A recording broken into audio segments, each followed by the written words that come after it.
Welcome to Historical Mysteries. Tonight, we journey into the shadows of television history. We will revisit those moments that flickered across our screens and left an indelible mark on our collective memory. These are not moments of triumph or celebration, but rather instances where the world seemed to hold its breath, where the comfortable glow of the television set became a portal to events that shocked, saddened, and changed us forever. Join me as we delve into the darkest hours of television history. From the unforgiving landscapes of Westeros to the comfort of our living rooms, Game of Thrones had us captivated. We were swept away by the epic struggles, the political intrigue, the sheer brutality of life and death in that fantastical realm. But nothing could prepare us for the horrors that unfolded on that fateful day in the Twins. The air was thick with celebration, the music joyous, the wine flowing freely. A wedding, a time for unity, or so we thought. But beneath the veneer of merriment, a venomous plot was brewing. Robb Stark, the young wolf king in the north, arrived with his pregnant wife, their happiness palpable. Catelyn Stark, his mother, her face etched with concern, yet hopeful for her son's future. Then it began, a subtle shift in music, a glint of steel, a scream that pierced the festive revelry. The musicians fell silent, their joyous tunes replaced by the chilling clang of swords. What was a celebration became a massacre. Robb Stark betrayed, his body riddled with arrows, his pregnant wife, Talisa, brutally stabbed, her lifeblood staining the once pristine white of her wedding gown. And Catelyn, her face a mask of horrified disbelief, her desperate pleas for mercy drowned out by the cacophony of violence. The Red Wedding was a betrayal of unimaginable cruelty, a spectacle of violence so visceral, so unexpected, that it left viewers reeling in shock. The rules of television, the unspoken pact between storyteller and audience, seemed to shatter that night. We were left to grapple with the raw, primal emotions that the Red Wedding unleashed. Fear, anger, a profound sense of loss.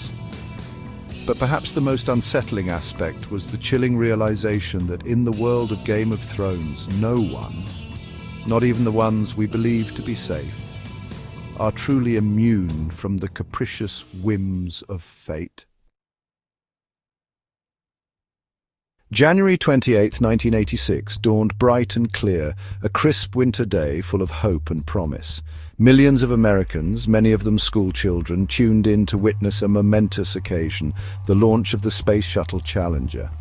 On board were 7 astronauts, including Krista McAuliffe, a schoolteacher chosen to be the first ordinary citizen in space. Excitement crackled in the air as the countdown commenced.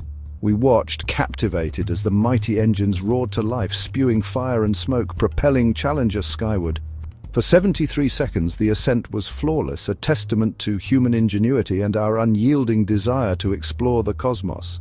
Then, in a horrifying instant, it all changed. A plume of smoke, an explosion of white against the azure sky, and then a collective gasp of disbelief as Challenger, once a symbol of hope and progress, disintegrated into a fiery rain of debris. The silence that followed was deafening, a nation united in stunned silence, grappling with the enormity of what we had just witnessed. The live broadcast continued, capturing the raw, unfiltered grief and disbelief on the faces of NASA officials. The anguish of families watching their loved ones perish before their very eyes. It was a stark reminder of the fragility of life, the ever-present danger that lurked beneath the surface of even our most ambitious endeavors. The Challenger disaster was more than just a tragedy. It was a national trauma, a shared experience of collective grief that left an indelible scar on the American psyche.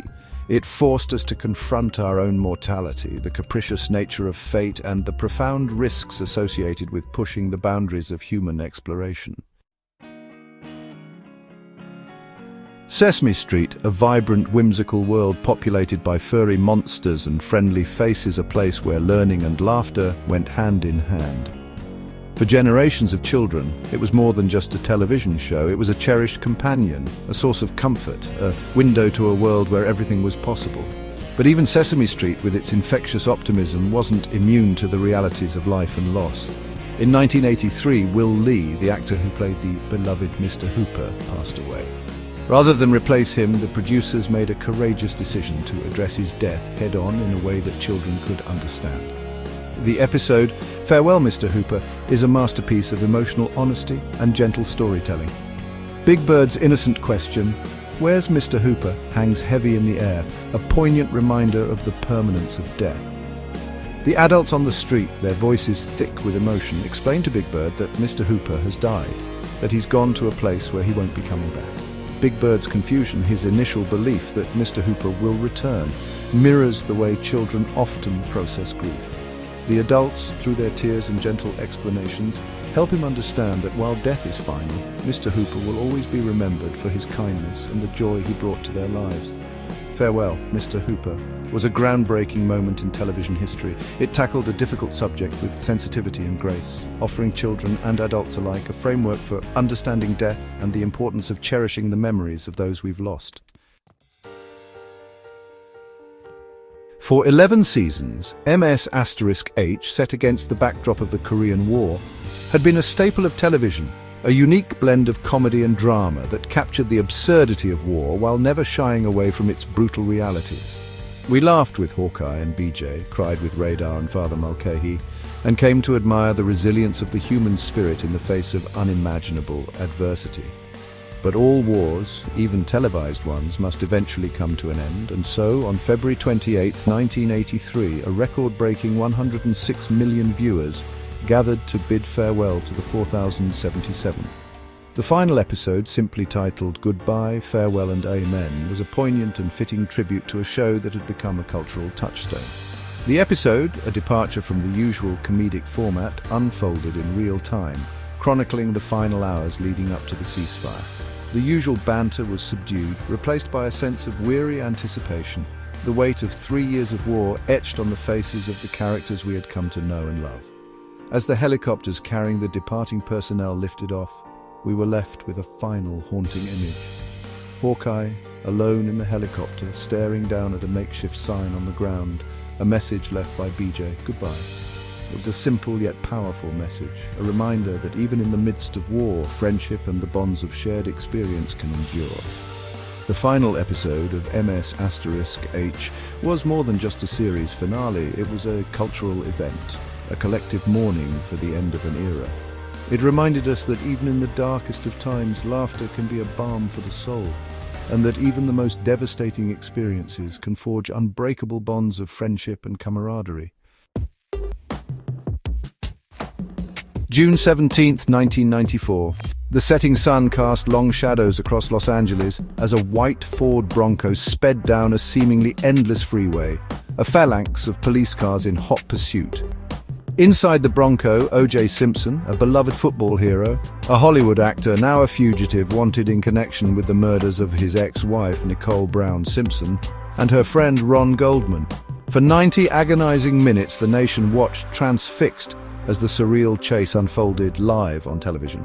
Helicopters hovered overhead, their cameras beaming images into our living rooms, transforming a personal tragedy into a made-for-TV spectacle. The freeway became a stage, the white Bronco a symbol of escape, of desperation, of the unraveling of a life once celebrated. Inside the vehicle, O.J., reportedly armed and distraught, held a gun to his own head as his friend and former teammate, Al Cowlings, navigated the crowded freeway. The commentary was a cacophony of speculation and disbelief. How could this be happening? How could someone so famous, so seemingly charismatic, be capable of such horrific acts? The line between reality and fiction, between news and entertainment, became blurred, leaving viewers grappling with the unsettling nature of what they were witnessing. The O.J. Simpson chase was a watershed moment in media history.